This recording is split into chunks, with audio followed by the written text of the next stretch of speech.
Now with all the latest weekend headlines, it's the ITV News.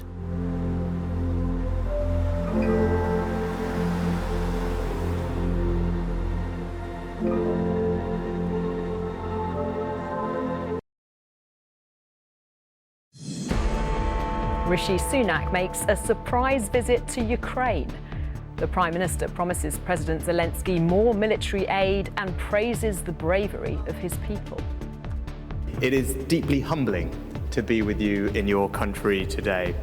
The courage of the Ukrainian people is an inspiration to the world. Also, David Beckham is in Doha as FIFA's president defends the hosts on the eve of the World Cup. Labour's plans to abolish the House of Lords within 5 years if elected, and to really put this game in the balance, Stewart is over! Score for England! England score an amazing 3 tries in 8 minutes to avoid defeat against the All Blacks.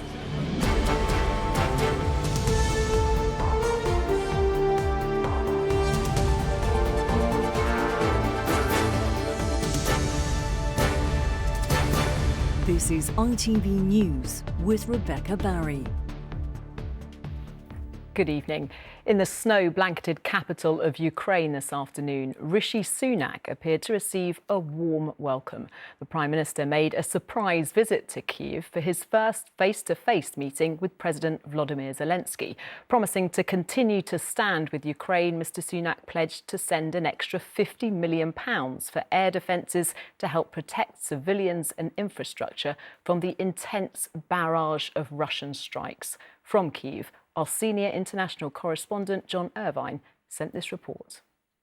These days, no foreign prime minister in the world is more warmly received in Kyiv than Britain's. Well, there we go. Security requirements made Rishi Sunak's first visit a surprise. It was an opportunity to voice and demonstrate solidarity. At the end of a week that saw the heaviest airstrikes of the war, Mr Sunak announced a £50 million package that includes 120 anti-aircraft guns.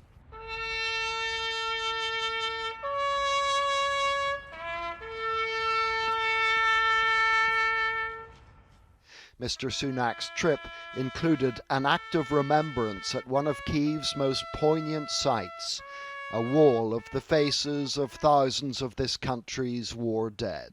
It is deeply humbling to be with you in your country today. The courage of the Ukrainian people is an inspiration to the world. In years to come, we will tell our grandchildren of your story, how a proud and sovereign people stood up in the face of an appalling onslaught. Beside the memorial to the fallen, the Ukrainians have put on display the hulks of destroyed Russian tanks. The carcasses are meant to be a morale-boosting demonstration of Ukrainian prowess on the battlefield. Some of these Russian vehicles may well have been destroyed by British weapons. Indeed, the United Kingdom is second only to the United States when it comes to supplying this country with military aid. Since Boris Johnson's departure, people here have wondered about continuity, and Mr Sunak's message, "We're with you all the way," is exactly what Ukrainians wanted to hear.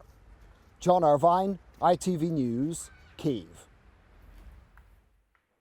On the eve of the World Cup, FIFA's president has accused the West of hypocrisy over complaints about Qatar's human rights record. Gianni Infantino defended the host nation in at times bizarre speech in which he said he identified with every different kind of fan. Our sports editor, Steve Scott, reports from Doha. Today I feel Qatari. Today I feel Arab. Today I feel African. He's been silent for some time, but today more than made up for that. Today I feel gay. Today I feel disabled. Deluded, maybe. It was certainly surreal. Today I feel a migrant worker. What followed was a long lecture, aimed mainly at the West, for its scrutiny of Qatar's World Cup. I think for what we Europeans have been doing in the last 3,000 years, around the world, we should be apologizing for the next 3,000 years before starting to give moral lessons. The entire hour and a half amounted to Gianni Infantino rounding on Qatar's critics and calling them hypocrites. Also, for a man who's been asking everyone to concentrate on football only, well, he's just ensured that won't happen for the next 24 hours at least. It was a jaw-dropping press conference. It really felt like this was an attempt to brush very legitimate human rights concerns under the carpet, to dismiss many of the complaints that have been made around workers' rights, about LGBT communities, and to deflect from FIFA's own responsibility to deal with this. Infantino's monologue inevitably prompted some discomfort for players on media duties today. We as players have absolutely no say in where we play. Those decisions are made by people way above us. And obviously we're the ones that end up sitting here having to answer these kind of questions, and it's a difficult situation for us. All this and the party is only really just getting underway. In the biggest fan park tonight, the beers were proving very popular. Qatar getting a taste of what it can expect over the next few weeks. Steve Scott, ITV News, Doha. David Beckham doesn't appear to be listening to critics of his reported multi-million-pound deal to promote the Qatar World Cup. He was at an event in Doha today where our correspondent Chloe Keedy spotted him.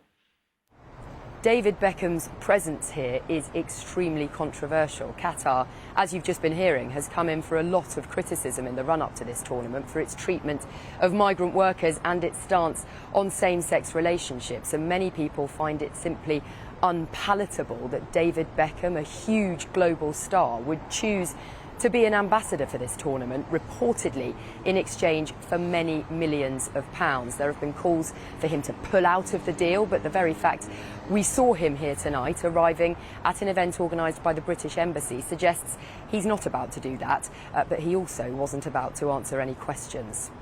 Hi David, Chloe Keedy from ITV. How is it to be in Qatar? Do you regret this whole partnership now? Well, David Beckham is being paid to promote Qatar and to promote the World Cup, but with less than a day to go until the football begins, his very association with this tournament is continuing to cause controversy. Chloe Keedy in Doha. Here, there are reports tonight that Sir Keir Starmer plans to abolish the House of Lords within 5 years if Labour wins the next election. Our political correspondent Romilly Weeks is here. Romilly, this has been talked about for a long time. Is he saying he would definitely do it? It's certainly something he wants to do, and he's preparing the ground for it. This is a story in tomorrow's Observer, and Labour sources have confirmed to me that he did indeed speak to Labour peers about his plans this week. There would be a process to this, a consultation, but crucially, the new chamber would be elected rather than appointed by politicians, as is currently the case. And this comes against the backdrop of some unease about the current system. Boris Johnson's reported resignation honours list is believed to contain Tory donors and also very young aides. And the idea that Liz Truss, after her very short tenure, has won at all is very unpalatable to many. This is something that Keir Starmer promised during his leadership campaign. Then it seemed rather a distant possibility. Now it's rather closer to having the power to do it. Romilly, thank you. The Shadow Home Secretary, Yvette Cooper, has called for a full investigation following the death of a resident at the Manston migrant facility in Kent.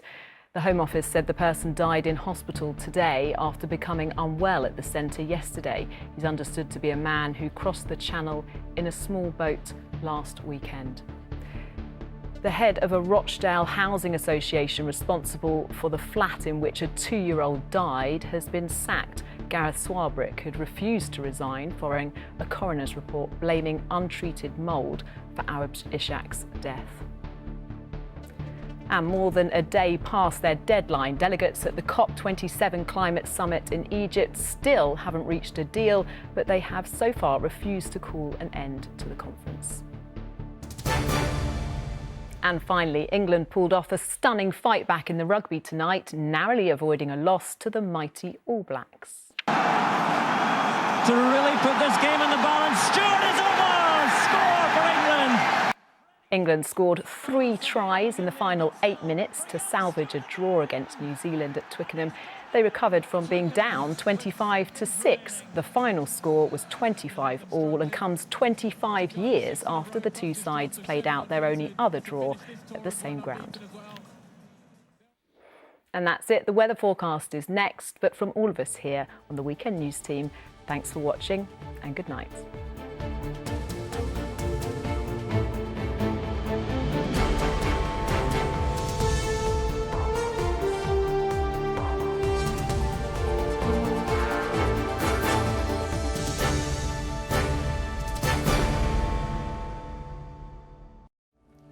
Visibility may be low this evening as the cold weather hits.